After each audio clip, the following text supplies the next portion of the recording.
Hello friends, आप सभी का स्वागत है आपके अपने यूट्यूब चैनल वर्टेक्स क्लासेस पर। इससे पहले मैं आप लोगों को अक्षांश के बारे में पढ़ा चुका हूं। आज मैं आप लोगों को देशांतर के बारे में पढ़ाऊंगा। तो जैसा कि मैंने आपको पहले ही बताया था कि ग्लोब जो है वो पृथ्वी का प्रतिरूप है, और पृथ्वी के बारे में समझने के लिए पहले हमें ग्लोब को समझना पड़ेगा। और ग्लोब पर दो प्रकार की रेखाएं पड़ी होती हैं किसी भी देश की स्थिति का पता करने के लिए। देखिए, जो एक अक्षांश रेखाएं होती हैं और एक देशांतर। अक्षांशों के बारे में आप लोगों को मैं पहले से ही बता चुका हूं कि अक्षांश जो होते हैं वो ग्लोब पर अक्षांशों की संख्या 181 होती है, जो क्षैतिज रेखा में रेखाएं पड़ी होती हैं, उन्हें अक्षांश कहते हैं। मैंने आप लोगों को बताया था, ठीक है। आज मैं आपको देशांतर के बारे में बताऊंगा। देखिए, ग्लोब पर जो क्षैतिज पड़ी होती है उन्हें अक्षांश कहते हैं, लेकिन जो ऊर्ध्वाधर वृत्त बनाती हैं, जो रेखाएं वृत्त बना, देखिए एक ये रेखा वृत्त बना रही है, वृत्त बन रहा है ना, ठीक है। तो ये जो रेखाएं वृत्त बनाती हैं इन्हें हम देशांतर कहते हैं। और इन देशांतर और अक्षांश, इनसे ही हम किसी भी देश की स्थिति का पता कर सकते हैं। देखिए, और अक्षांशों की संख्या तो 181 है, वो आपको पता ही है, ठीक है। लेकिन देशांतरों की संख्या 360 है। कितनी है? 360। इसमें जो 0 डिग्री देशांतर है वो लंदन के ग्रीनविच नामक स्थान से गुजरती है।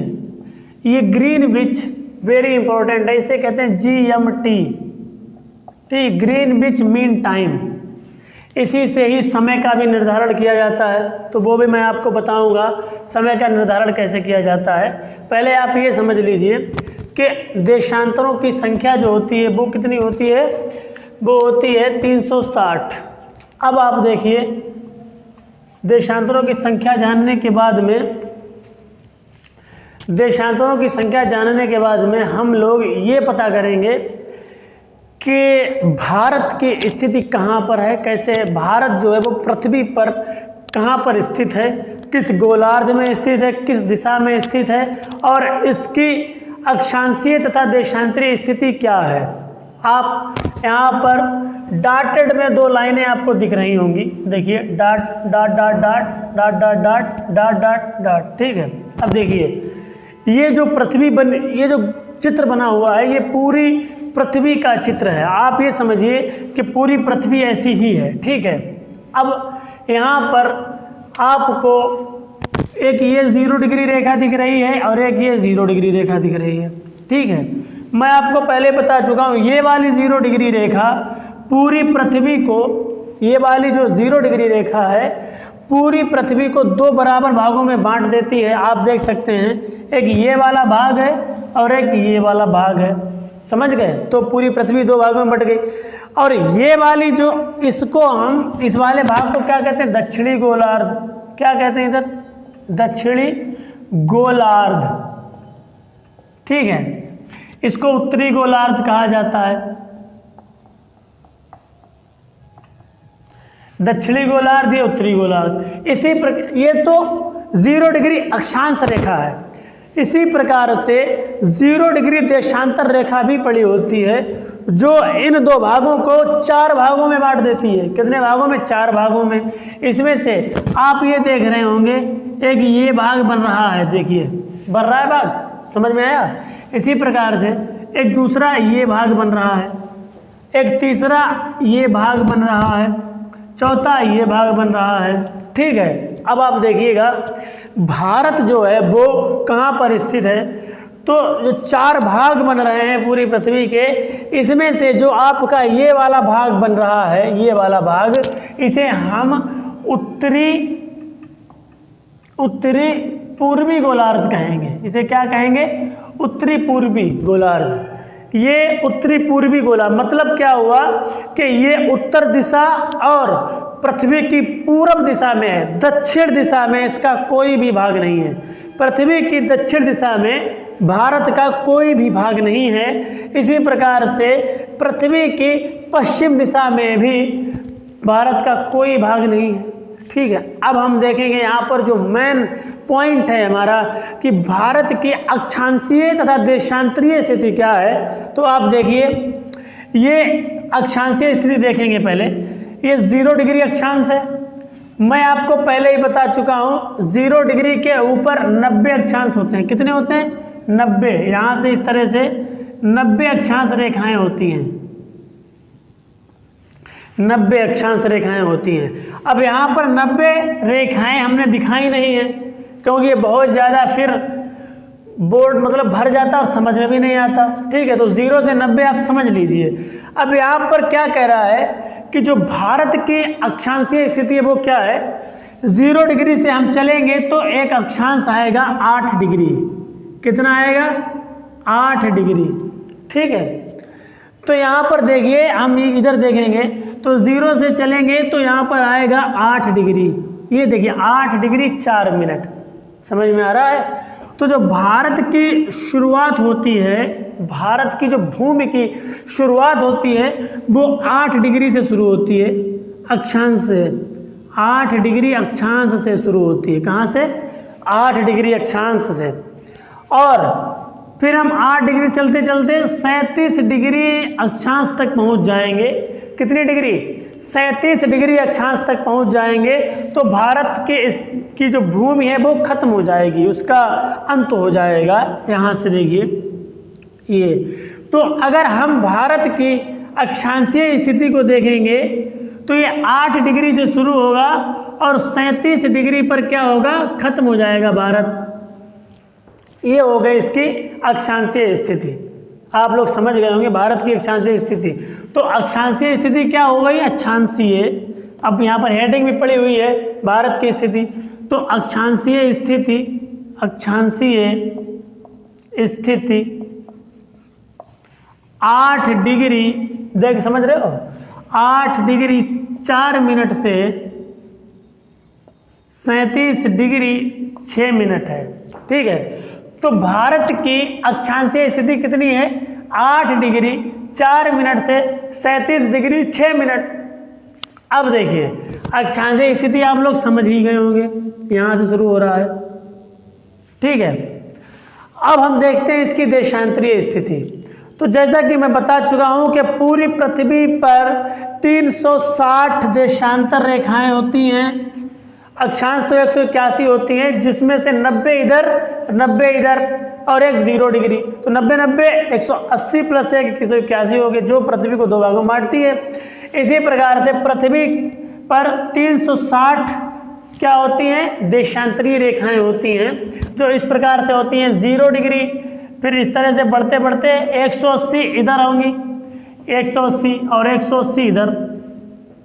समझ में आया? तो क्या होगा, इसी प्रकार से आप लोग देख सकते हैं जिस तरह से हमने इसकी अक्षांशीय स्थिति निकाली है तो वो निकल के आई है 8 डिग्री से 37 डिग्री। ये देखिए, ठीक है, 8 डिग्री से 37 डिग्री निकल के आई है। अब हम अगर इसकी देशांतरीय स्थिति को देखेंगे तो इसकी देशांतरीय स्थिति क्या है वो भी समझिए। देशांतरीय स्थिति इसकी है 68 डिग्री। ये देखिए 60 के बाद 68, यानी 68 डिग्री देशांतर पर से भारत की स्थिति शुरू होगी और कहाँ तक जाएगी? 97 डिग्री 25 तक। ठीक है, तो 68 7 से शुरू होगी, 97 25 तक जाएगी। ये आप यहाँ से देख सकते हैं, इस तरह से इतना एरिया कवर करती है। अब हमारा भारत यहाँ पर नहीं है, डॉटेड में दिखाया गया है। भारत यहाँ से खत्म हो रहा है, भारत की जो भूमि है वो यहाँ से खत्म हो रही है। ये इसकी देशांतरीय स्थिति है जो यहाँ से शुरू होगा। ठीक है, यानी यहाँ से इस तरह से यहाँ से शुरू होगा। ये यहाँ पर भारत नहीं है। ठीक है, तो आप इस तरह से समझ सकते हैं भारत की जो देशांतरीय स्थिति वो शुरू होती है कहाँ से? 68 से शुरू होगी, यहाँ से शुरू होगी और यहाँ पर जाकर खत्म हो जाएगी। ठीक है, तो आप लोग भारत की अक्षांशीय स्थिति तथा देशांतरी स्थिति को समझ चुके होंगे।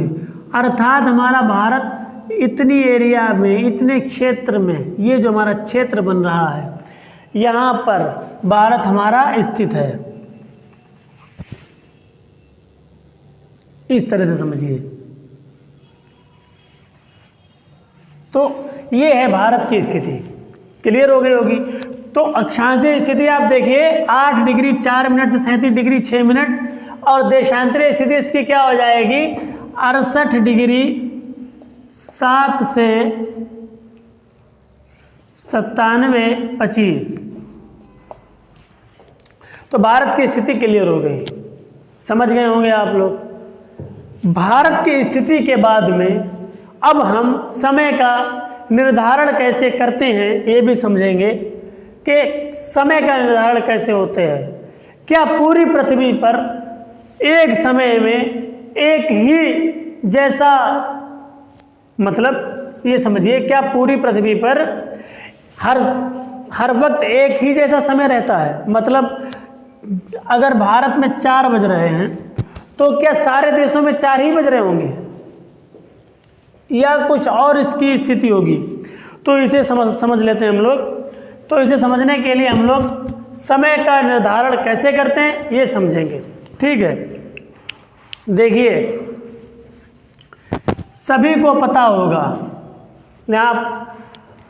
आप सभी लोग जानते होंगे कि जो ये पूरी पृथ्वी है, सूर्य का एक चक्कर लगाने में 24 घंटे का समय लेती है। पता है, सभी को पता है।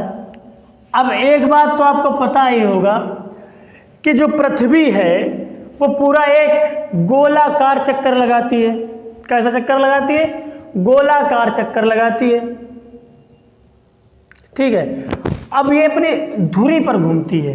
ये जो सूर्य के चारों तरफ घूमती है उसके कारण दिन और रात नहीं होते हैं, उसके कारण तो एक वार्षिक गति है, वो तो वार्षिक गति है, उसके कारण तो एक साल बढ़ जाती है। जो दिन और रात होते हैं वो इसके अपने अक्ष पर घूमने के कारण होते हैं, अक्ष पर। ठीक है, अपनी धुरी पर जब ये घूमती है उसके कारण होते हैं। अब देखिए आप समझेंगे, पूरा एक चक्कर लगाने में सूर्य का पृथ्वी 24 घंटे लेती है, यानी 24 घंटे में पृथ्वी जो है ये इसका अक्ष है, समझ लीजिए अक्ष है। यहाँ पर शुरू करेगी तो ये घूमेगी और 12 घंटे में आधी पृथ्वी घूम जाएगी। मतलब ये जो 0 डिग्री है, ये जो 0 डिग्री रेखा है, ये घूमकर 180 की जगह पर आ जाएगी 12 घंटे के बाद। समझ रहे हैं आप? यानी ये पृथ्वी ऐसे घूमती है, ऐसे घूमेगी पृथ्वी। कैसे घूमेगी? ऐसे। अब ऐसे घूमेगी तो ये 0 डिग्री की जो रेखा है वो आगे बढ़ेगी और ये वाली रेखाएं भी आगे बढ़ेंगी, और ये जो आगे की रेखाएं ये पीछे जाएंगी। आप लोग मेरी बात को समझ रहे हैं? तो इस तरह से ये जो बढ़ेगी तो 12 घंटे में ये क्या करेगी, क्योंकि पूरी पृथ्वी तो 24 घंटे में घूमेगी, तो अर्थात क्या होगा 12 घंटे में ये वाली जो 0 डिग्री लाइन है वो यहाँ पर आ जाएगी, और ये वाली जो 180 वाली लाइन है ये यहाँ पर आ जाएगी रेखा। ठीक है, फिर 24 घंटे के बाद में क्या होगा, अब जहाँ पर प्रकाश पड़ रहा है वहाँ पर तो दिन होगा, जहाँ पर सूर्य का प्रकाश पड़ रहा है वहाँ पर दिन होगा, और जहाँ पर प्रकाश नहीं पड़ रहा है वहाँ पर रात होगी। ठीक है, इसके बाद में फिर 12 घंटे के बाद में क्या होगा, 12 घंटे के बाद में फिर ये जो रेखा यहाँ पर गई है ये घूमेगी और फिर ये यहाँ पर आ जाएगी। तो इस तरह से ये पूरा अपना चक्कर लगाने में 24 घंटे लगाएगी। कितने घंटे लगाएगी? 24। अब आप सभी को पता होगा कि एक जो गोला होता है, एक गोलाकार चक्कर लगाने में 360 डिग्री का कोण तय होता है। ठीक है, तो पूरी पृथ्वी जो है वो 24 घंटे में 360 डिग्री चक्कर लगा देती है। कितना चक्कर लगा देती है? 360, यानी 24 घंटे में पृथ्वी 360 अंश पर घूम जाती है, 360 के एंगल पर घूम जाती है।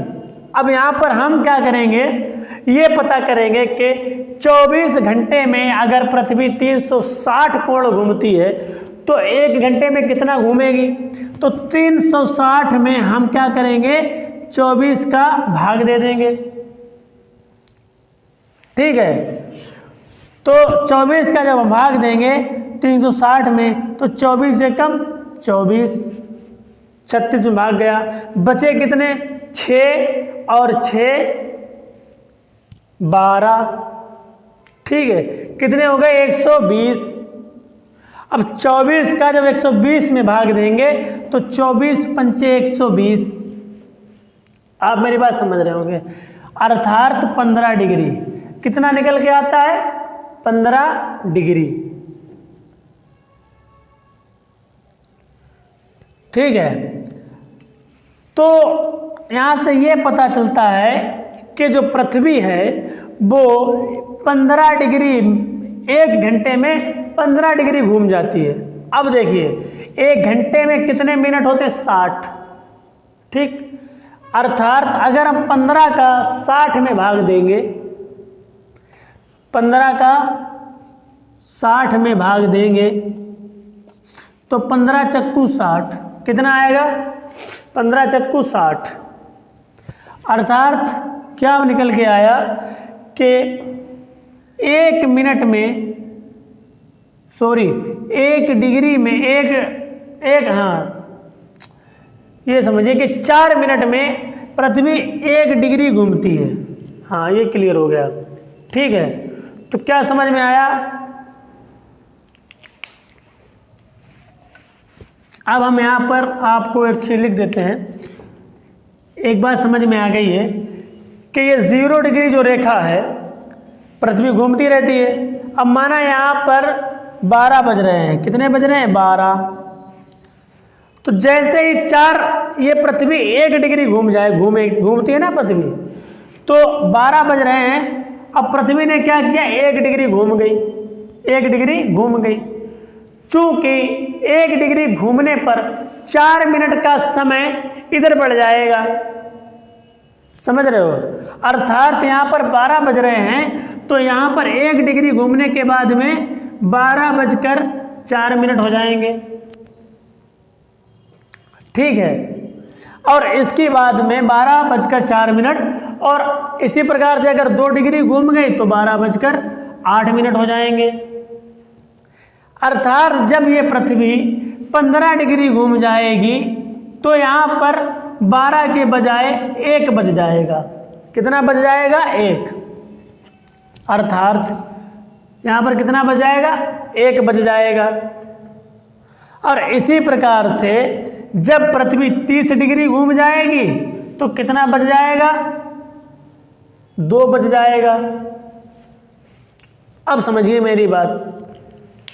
अब हम ये पता करेंगे, सबसे पहले यहाँ पर लिख देते हैं कि 1 डिग्री बराबर 4 मिनट,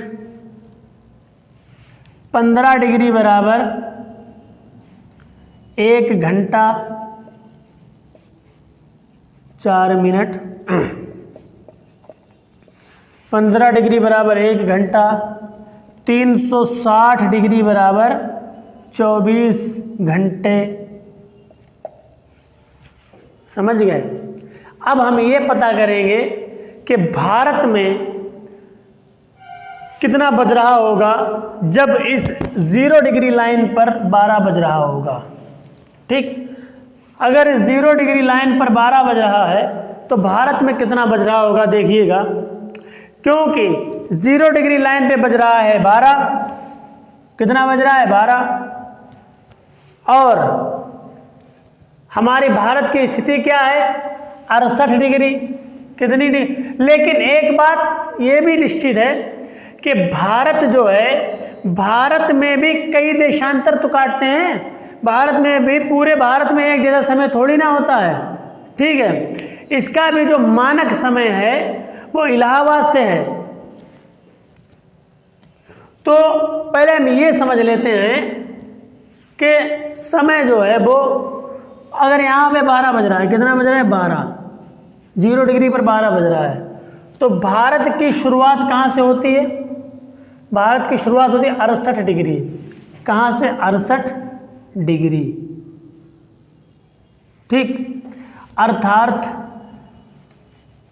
0 डिग्री पर बज रहा है 12, ठीक, और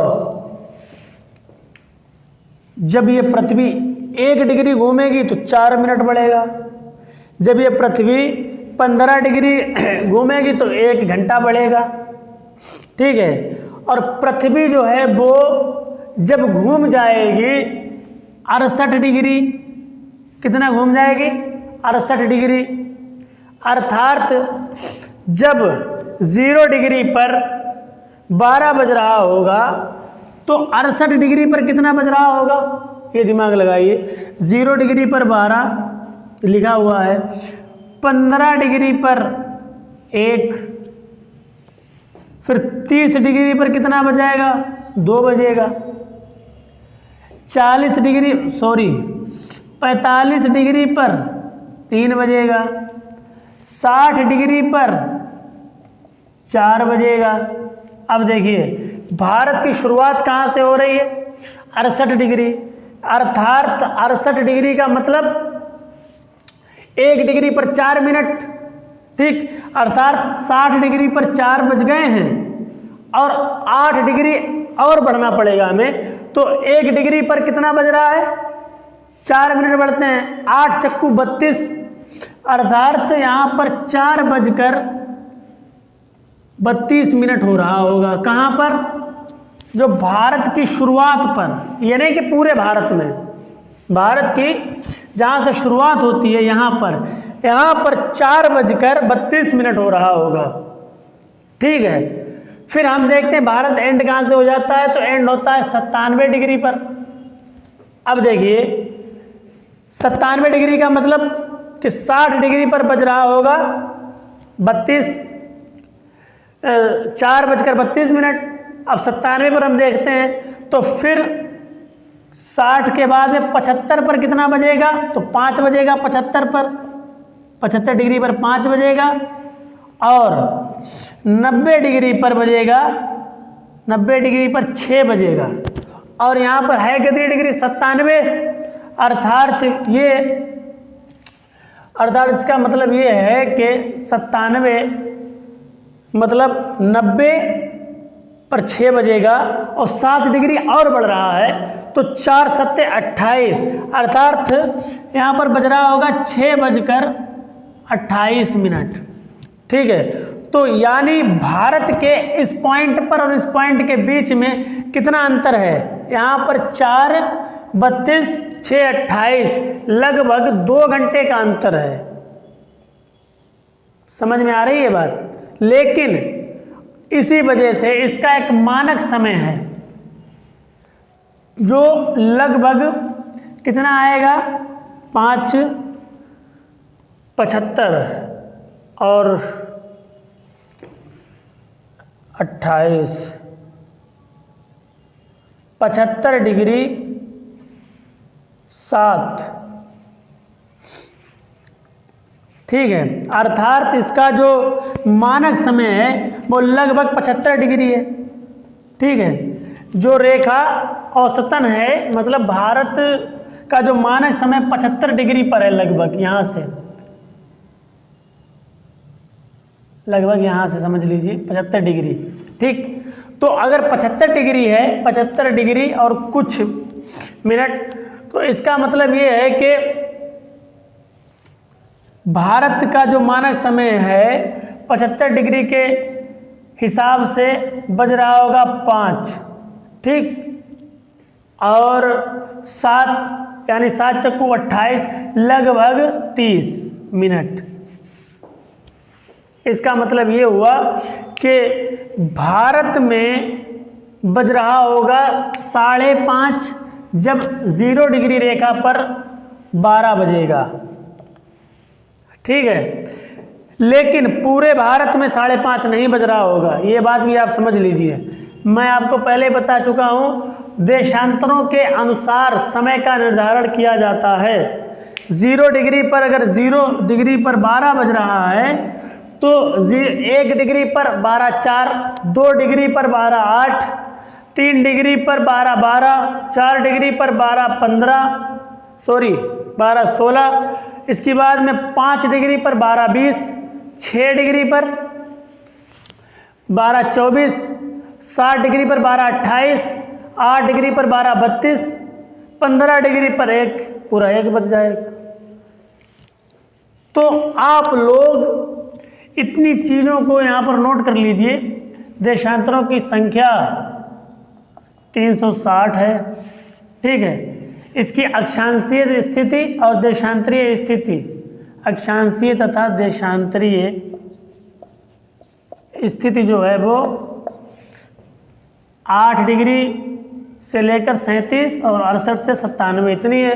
समय का निर्धारण ऐसे किया जाता है क्योंकि पूरी पृथ्वी 24 घंटे में 360 डिग्री घूम जाती है, तो इसका मतलब ये हुआ कि 1 घंटे में 15 डिग्री घूमेगी, यानी 15 डिग्री पर 1 घंटा, 30 डिग्री पर 2 घंटे और 45 डिग्री पर 3 घंटे।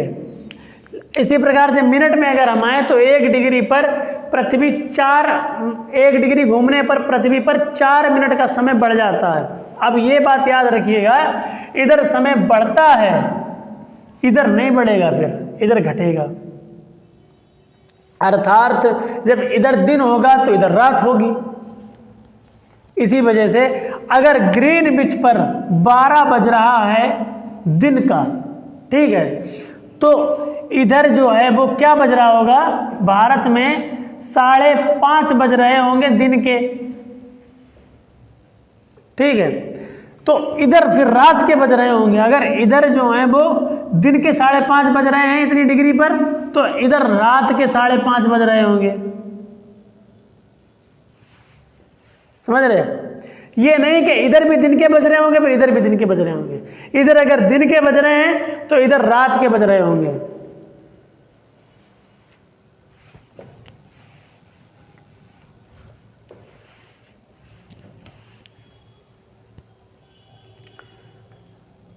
बारह डिग्री। चलिए आप लोग समझ गए होंगे कि समय का निर्धारण कैसे किया जाता है। और एक बात याद रखिए, SSC MTS की वैकेंसी आने वाली है, तो आप लोग सही से वर्टेक्स क्लासेस से जुड़ जाइए। आप लोगों को कंपटीशन की बढ़िया तरीके से तैयारी करवाई जाएगी। Thank you.